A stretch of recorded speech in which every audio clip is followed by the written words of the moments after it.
you said you started at 15, and Bill Hicks also started very young. And I'm curious about, like, when did you discover him, and did that aspect of the fact that he also was someone who started off as a very young kid, like, did that influence you? I feel like I discovered Bill Hicks at like the perfect time to discover Bill Hicks, because I was old enough to be sort of past.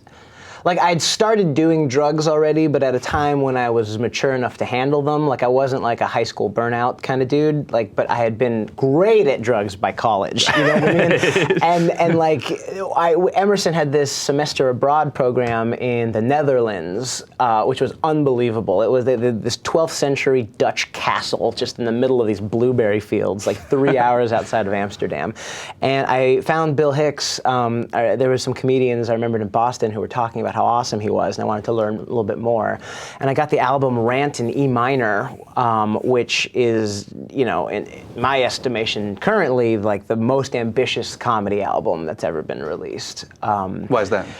It's been called like the Pink Floyd, like Dark Side of the Moon of comedy albums. Like, there literally are musical interludes that come in that serve as transition points between different tracts or bits, basically, and it creates a sort of tone that helps convey sort of the Hicksian ethos of transcendence that's hard to really capture in a lot of ways, especially limited when it's not actually live. It's just a recording of a live performance. I mean, Bill Hicks died before I was old enough to go to comedy shows. You know, he died in '94. I was 9. You know, I didn't discover him until I was, you know, experimenting with drugs for really the first time in walking through these blueberry fields in the Netherlands, and had my, you know, like iPod and just like walking through and just listening to, you know, him talking about like squeegeeing his third eye, and just my mind was just like, oh, right. And then like hearing him make these, he was the first person to create the associations in my mind that allow for things like cynicism. You know, like he was the first person who was like, oh, right, like this is like here's why corporations are evil in many senses, you know, like it's not just that like, you know, fuck the man, you know, like there's rationale behind it, there's blood money involved, you know, and what he was doing was there's thinking behind it. This exactly. is a plan laid out by someone. It's not just a series of horrible coincidences that end up in you getting screwed. I find that Hicks is oftentimes easy to dismiss as just new agey and angry, but there's subtlety to him.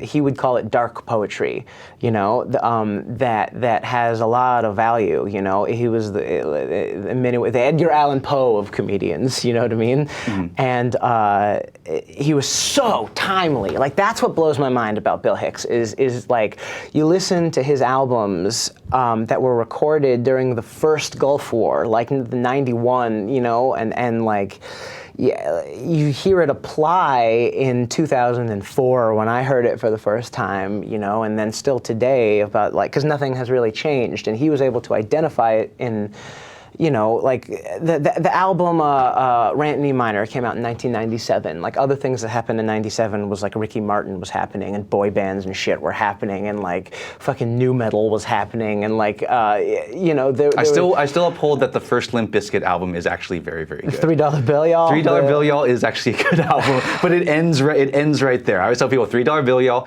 it's like Rage Against the Machine, but about relationships. But then it all went downhill after that, never to be heard from again. Anyway, enough about Limp Bizkit. I go on and on about why do I always come back to Limp Bizkit? It's like every time.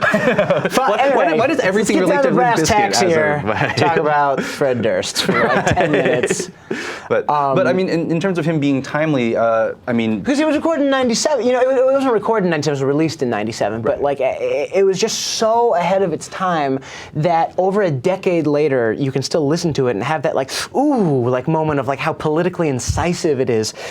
Like, he was telling cutting like relevant abortion jokes way before that was cool. You know what I mean? Like you can. Now it's a staple of comedy. Right. Like when I've been in like when I started doing open mics, like wow, a lot of abortion and a lot of rape jokes. I guess it's cool now, or like not cool. It's accepted now, which is a lot of like what comedians do, where it's like you know, you look at something that's terrible but you kind rape's cool now. Like, yeah, exactly. Rape's legit. Everyone's doing it. But I mean that you can take an idea and by addressing it in this funny way, provide a perspective on it.